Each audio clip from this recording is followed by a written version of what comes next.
Hello, आप सभी कैसे हैं। आप सभी का मेरे यूट्यूब चैनल VHU एकेडमी में स्वागत है। आज हम लोग संविधान से रिलेटेड महत्वपूर्ण प्रश्नों को देखेंगे।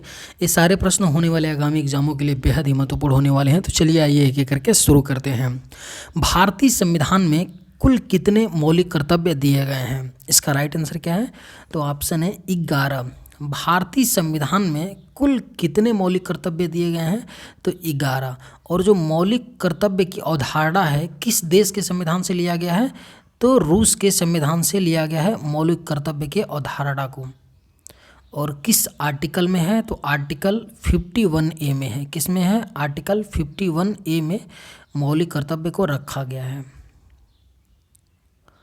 भारत के संविधान का कौन सा भाग मौलिक कर्तव्य को दर्शाता है? इसका राइट आंसर क्या है? ऑप्शन बी, भाग 4A। भारत के संविधान का कौन सा भाग मौलिक कर्तव्य को दर्शाता है? भाग 4A दर्शाता है। भारतीय संविधान में गरबा मौलिक कर्तव्य किस वर्ष जोड़ा गया था? इसका करेक्ट आंसर क्या है? ऑप्शन है सन 2006 में जोड़ा गया था। भारतीय संविधान में गरबा मौलिक कर्तव्य को सन 2006 में जोड़ा गया था। भारत की पार्लियामेंट का उद्घाटन कब हुआ था? इसका करेक्ट आंसर क्या है? 1927 में भारत की पार्लियामेंट का उद्घाटन किया गया था। कब हुआ था? 1927 में हुआ था। भारत में कार्यपालिका का अध्यक्ष कौन होता है? इसका करेक्ट आंसर क्या है? राष्ट्रपति होते हैं। भारत में कार्यपालिका का अध्यक्ष कौन होता है? तो भारत के राष्ट्रपति होते हैं। भारत की संसद मुख्यतः किस देश की पार्लियामेंट पर आधारित है? भारत की संसद मुख्यतः किस देश की संसद पर आधारित है? किस देश की संसद के मॉडल पर आधारित है? तो ब्रिटिश पार्लियामेंट। भारत की संसद मुख्यतः ब्रिटिश पार्लियामेंट की मॉडल पर आधारित है। राष्ट्रपति पद के उम्मीदवार के लिए अधिकतम आयु कितनी होनी चाहिए? इसका करेक्ट आंसर क्या है? ऑप्शन डी, कोई भी आयु सीमा नहीं है कि राष्ट्रपति पद के उम्मीदवार के लिए जो अधिकतम आयु होनी चाहिए उसका कोई लिमिट नहीं है। 80 वर्ष का आदमी भी चुनाव लड़ सकता है और 90 वर्ष का आदमी भी, लेकिन एक मिनिमम आयु होनी चाहिए। मिनिमम आयु निर्धारित की गई है। किसी भी व्यक्ति को राष्ट्रपति पद के उम्मीदवार बनने के लिए मिनिमम उसकी आयु 35 वर्ष होनी चाहिए और वह भारत का नागरिक हो। ये एक दो बातें बेसिक हैं, लेकिन मैक्सिमम आयु कोई भी निर्धारित नहीं की गई है। भारत के निम्नलिखित राष्ट्रपतियों में से कौन केंद्रीय श्रम मंत्री भी रहे हैं? इसका करेक्ट आंसर क्या है? BV गिरी रहे हैं। भारत के निम्न राष्ट्रपतियों में से कौन केंद्रीय श्रम मंत्री भी रहे हैं? BV गिरी रहे हैं। भारत का राष्ट्रपति किसका एक अभिन्न अंग है? इसका करेक्ट आंसर क्या है? संसद का। भारत का राष्ट्रपति किसका एक अभिन्न अंग है? संसद का। और संसद में कितनी चीज़ें शामिल हैं? तो 3 चीज़ें शामिल हैं। कौन कौन सी? पहला तो भारत के राष्ट्रपति, फर्स्ट राष्ट्रपति, सेकंड लोकसभा आ जाता है और तीसरा आ जाता है कौन? तो राज्यसभा। ये 3 चीज़ें मिला करके संसद का निर्माण करती हैं। भारत के राष्ट्रपति के पास कौन सी वीटो शक्ति होती है? इसका करेक्ट आंसर क्या है? ऑप्शन डी, उपरोक्त तो सभी है। भारत के राष्ट्रपति के पास कौन सी वीटो शक्ति होती है? पूर्ण निषेध होती है, निलंबित निषेध होती है और पॉकेट निषेध। ये तीनों ही वीटो शक्ति भारत के राष्ट्रपति के पास होती हैं। डॉक्टर राजेंद्र प्रसाद कितने वर्ष तक राष्ट्रपति रहे? इसका करेक्ट आंसर क्या है? ऑप्शन सी, 12 वर्षों तक रहे थे डॉक्टर राजेंद्र प्रसाद भारत के राष्ट्रपति। और ये भारत के प्रथम राष्ट्रपति भी थे डॉक्टर राजेंद्र प्रसाद। भारत के उपराष्ट्रपति को कितने वर्षों की अवधि के लिए चुना जाता है? इसका करेक्ट आंसर क्या है? ऑप्शन सी, 5 वर्षों के लिए चुना जाता है। भारत के उपराष्ट्रपति को कितने वर्षों की अवधि के लिए चुना जाता है? तो 5 वर्षों की अवधि के लिए।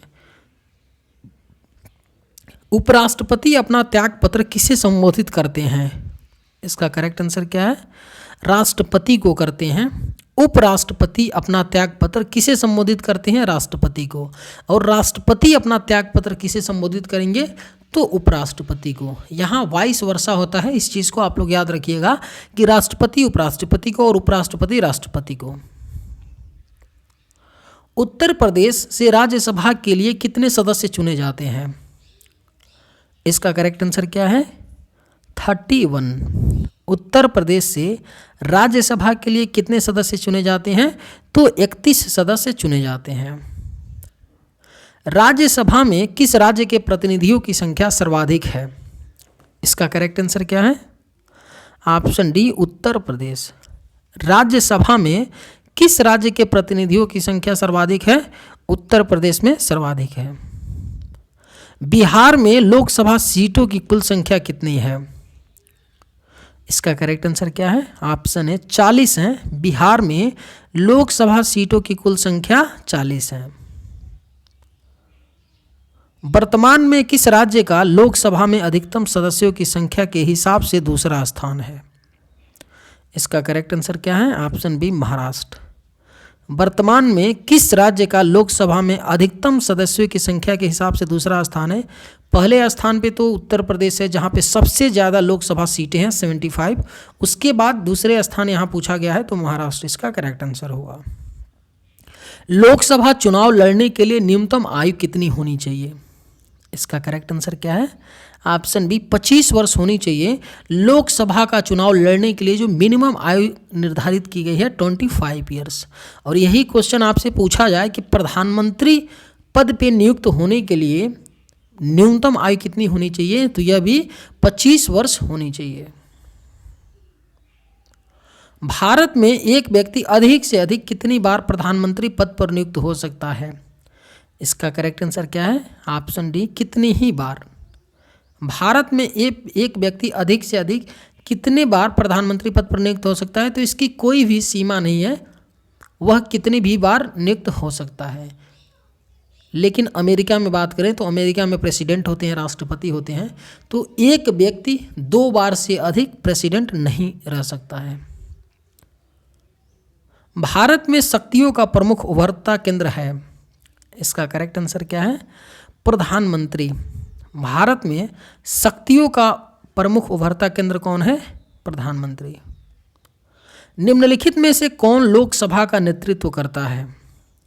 इसका करेक्ट आंसर क्या है? ऑप्शन सी, प्रधानमंत्री करते हैं।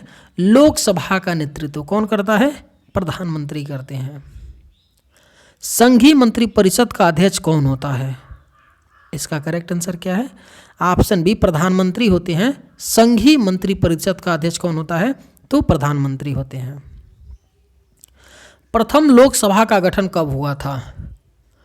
इसका करेक्ट आंसर क्या है? 1952 में हुआ था। प्रथम लोकसभा का गठन कब हुआ था? 1952 में। नीति आयोग का अध्यक्ष कौन होता है? इसका करेक्ट आंसर क्या है? प्रधानमंत्री होते हैं नीति आयोग के अध्यक्ष। नीति आयोग ने किसका स्थान लिया? योजना आयोग का स्थान लिया। और नीति आयोग का फुल फॉर्म क्या होता है? National institute of transforming India होता है। प्रधानमंत्री पद के लिए उम्मीदवार की कम से कम आयु कितनी होनी चाहिए? इसका करेक्ट आंसर क्या है? अभी हमने ऊपर पढ़ा 25 वर्ष होनी चाहिए। प्रधानमंत्री पद के लिए उम्मीदवार की कम से कम जो आयु होनी चाहिए 25 ईयर्स। अब तक कितने व्यक्ति भारत के उप प्रधानमंत्री पद पर नियुक्त हुए हैं? इसका करेक्ट आंसर क्या है? ऑप्शन सी, 7 व्यक्ति अब तक भारत के उप प्रधानमंत्री पद पर नियुक्त हुए हैं। और संविधान में, अपने भारतीय संविधान में उप प्रधानमंत्री पद के बारे में कहीं भी कोई उल्लेख नहीं किया गया है कि भारत का एक उप प्रधानमंत्री होगा। इसीलिए अब तक केवल 7 ही व्यक्ति उप प्रधानमंत्री पद पर नियुक्त होते हैं। अगर अपने संविधान में इस बात का मेंशन होता कि भारत का एक उप प्रधानमंत्री होगा, तो जिस तरह से जितने प्रधानमंत्री हुए हैं उसी तरह उतने ही उप प्रधानमंत्री अब तक हुए होते, केवल 7 ही नहीं हुए होते, लेकिन मेंशन नहीं किया गया है। इसीलिए भारतीय संविधान की व्याख्या करने का मुख्य अधिकारी कौन है? इसका राइट आंसर क्या है? तो सर्वोच्च न्यायालय है। यहाँ पे मुख्य संस्था होना चाहिए कि कौन सी मुख्य संस्था है जो भारतीय संविधान की व्याख्या करता है तो सर्वोच्च न्यायालय करता है। लोक लेखा समिति में कितने सदस्य होते हैं? इसका करेक्ट आंसर क्या है? 22 होते हैं। लोक लेखा समिति में सदस्यों की जो टोटल संख्या होती है 22 होती है। पटना उच्च न्यायालय की स्थापना कब हुई? इसका करेक्ट आंसर क्या है? 1916 में हुई थी। पटना हाई कोर्ट की स्थापना कब? 1916 में हुई थी। भारत का सबसे बड़ा उच्च न्यायालय कौन सा है? इसका करेक्ट आंसर क्या है? इलाहाबाद उच्च न्यायालय है भारत का सबसे बड़ा उच्च न्यायालय। कौन सा? इलाहाबाद उच्च न्यायालय। उच्च न्यायालय के न्यायाधीशों की नियुक्ति कौन करता है? इसका करेक्ट आंसर क्या है? भारत के राष्ट्रपति करते हैं। हाई कोर्ट के न्यायाधीशों की नियुक्ति कौन करते हैं? भारत के राष्ट्रपति करते हैं। भारत में कुल कितने उच्च न्यायालय हैं? इसका करेक्ट आंसर क्या है? तो 25 उच्च न्यायालय हैं भारत में। कुल कितने हाई कोर्ट हैं? 25। चलिए आज के वीडियो में बस इतना ही। अगर आपको वीडियो पसंद आया हो तो लाइक ज़रूर कीजिएगा।